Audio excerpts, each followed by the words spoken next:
ఎన్నికలతోటి అలాగే జూబ్లీహిల్స్ బైపోల్తోటి బీసీ రిజర్వేషన్లతోటి కాస్త తలనొప్పిగా ఉన్న అధిష్టానానికి కొండా సురేఖ వ్యవహారం కూడా మరింత తలనొప్పిగా మారిన పరిస్థితులు కనిపిస్తున్నాయి. కేబినెట్ మీటింగ్కి కొండా సురేఖ ఫ్యామిలీ హాజరు కాలేదు. చాలా రోజుల నుంచి కూడా కొండా సురేఖ ఫ్యామిలీ కాస్త వివాదాలలోనే మిసులుతోంది. దీనికి తోడు పొంగులేటి కూడా తమ శాఖలో ఇన్వాల్వ్ అయ్యారు, తమ పని తమను చేసుకునివ్వట్లేదంటూ కూడా కొండా సురేఖ అధిష్టానానికి టీపీ ఇన్ఛార్జి కూడా కంప్లైంట్ చేసిన పరిస్థితులు ఉన్నాయి.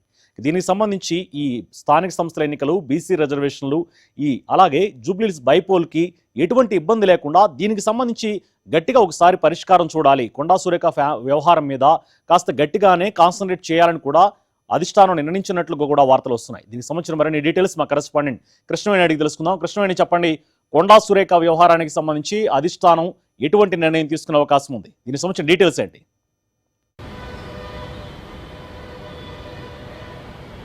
సుభాన్, మొన్న రాత్రి నుంచి కూడా మంత్రి కొండా సురేఖ ఫ్యామిలీకి సంబంధించి కూడా మరొకసారి వివాదంలోకి వచ్చిన పరిస్థితి మనం చూసాము. నిన్నంతా టీపీసీసీ అధ్యక్షుడు మహేష్ కుమార్ గౌడ్ దీని మీద ఇటు కొండా సురేఖ ఫ్యామిలీతో మాట్లాడటము, ఆమె చేసిన వ్యాఖ్యలు ఏవైతే ఉన్నాయో వాటి విషయంలో ఇన్ఛార్జ్ దగ్గరికి, ఎందుకంటే మరొక మారు మీడియా ముందుకు వచ్చి మాట్లాడకుండా కాస్త సమన్వయంతో ఉండాలని ఆమె రిక్వెస్ట్ చేసి నిన్న సాయంత్రం 4:30 నుంచి 7 గంటల వరకు కూడా మంత్రి కొండా సురేఖ, ఆమె కూతురు సుస్మిత ఇద్దరు కలిసి కూడా ఇన్ఛార్జ్ మీనాక్షి నటరాజన్తో భేటీ అవ్వడం జరిగింది.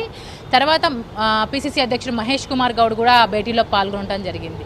ప్రస్తుతం రాష్ట్రంలో ఉన్న రాజకీయ పరిస్థితులు, వరంగల్లో జరిగే రాజకీయాలతో పాటు ఆమె శాఖలో మంత్రి పొంగులేటి శ్రీనివాసరెడ్డి ఎలా ఇన్వాల్వ్ అయ్యారు, ఈ అన్ని విషయాల మీద కూడా ఆమె ఇన్ఛార్జితో వివరించినట్లుగా తెలుస్తోంది. ఎందుకంటే ఆమె ఇన్ఛార్జ్ భేటీ అనంతరం కూడా మీడియాని అడ్రస్ చేశారు. దానిలో కూడా ఆమె పెద్దగా మాట్లాడలేదు. మీడియా చాలాసేపటి నుంచి వెయిట్ చేస్తుంది కాబట్టి నేను రెస్పాండ్ అవుతున్నాను, నా ప్రాబ్లమ్స్ అన్నీ కూడా ఇన్ఛార్జికి చెప్పాను, వాటిని అధిష్టానం దృష్టికి తీసుకువెళ్తామన్నారు. మరొక వైపు మంత్రి కొండా సురేఖ కూతురు సుస్మిత కొన్ని వ్యాఖ్యలు చేశారు మొన్న రాత్రి. ఆ వ్యాఖ్యలకు సంబంధించి కూడా పీసీసీ అధ్యక్షుడు మహేష్ కుమార్ గౌడ్ సీరియస్ అయినట్లుగా తెలుస్తోంది. ఎందుకంటే మంత్రి కొండా సురేఖ కావచ్చు, ఆమె భర్త కొండా మురళి కావచ్చు, ప్రస్తుతం పార్టీలో ఉన్నారు. సుస్మితకు పార్టీతో ఏం సంబంధము, మీరు చేసిన వ్యాఖ్యలు ఖచ్చితంగా పార్టీకి నష్టం కలిగించేలాగా ఉన్నాయని కూడా ఆమెని కూడా వార్న్ చేసినట్లుగా తెలుస్తోంది. ఈ నేపథ్యంలోనే ఇటు మంత్రి కొండా సురేఖ తన గోడును కూడా వెళ్ళబుచ్చుకున్నట్లుగా తెలుస్తోంది. ఇంకా ఈ విషయానికి సంబంధించి ప్రస్తుతం ఇటు అధికార కాంగ్రెస్ మధ్య ఉన్న టార్గెట్స్ ఏవైతే ఉన్నాయో, బీసీలకు 42% రిజర్వేషన్ కావచ్చు, స్థానిక సంస్థల ఎన్నికలు కావచ్చు, జూబ్లీహిల్స్ బైపోల్ కావచ్చు, నెక్స్ట్ రాబోయే జీహెచ్ఎంసీ ఎన్నికలు కావచ్చు, వీటన్నింటిపై ఇప్పుడు పార్టీలో ఏ చిన్న ఇష్యూ జరిగినా కూడా ఎఫెక్ట్ పడే అవకాశం ఉంది. కాబట్టి దీన్ని ఇంతటితో సమసిపోయేలాగా చేసేలాగా కూడా అధికార కాంగ్రెస్ చూసినట్లుగా తెలుస్తుంది. ఈ నేపథ్యంలోనే కొండా సురేఖకు నచ్చ చెప్పడంతో పాటు ఈ పార్టీలో జరుగుతున్న పరిణామాలపై కూడా ఇన్ఛార్జ్ దాని మీద ఎంక్వైరీ చేపిస్తాను, ఖచ్చితంగా దీని మీద ఒకవేళ కొండా సురేఖ విషయంలో కనుక ఏదన్నా తప్పు ఉన్నా, లేకపోతే తన విషయంలో ఏదన్నా తప్పు జరిగినా కూడా దాని మీద చర్యలు తీసుకుంటానని ఇన్ఛార్జ్ తనకు కూడా హామీ ఇవ్వడం జరిగింది. దీనికి సంబంధించి ఆమె ఇంతకుముందే ఒకసారి అధిష్టానాన్ని దగ్గరికి వెళ్తాను, తనకు జరుగుతున్న అన్యాయం కావచ్చు, ఇటు ఉమ్మడి వరంగల్ జిల్లాలో తన మీద చేస్తున్న రాజకీయాల మీద కూడా అధిష్టానంతో చెప్తానని చెప్పింది. ఈ నేపథ్యంలోనే ఈ అన్ని విషయాల మీద కూడా ఇటు ఇన్ఛార్జ్ పీసీసీ అధ్యక్షుడు కూడా తనతో కూర్చొని భేటీ అయినట్లుగా తెలుస్తోంది.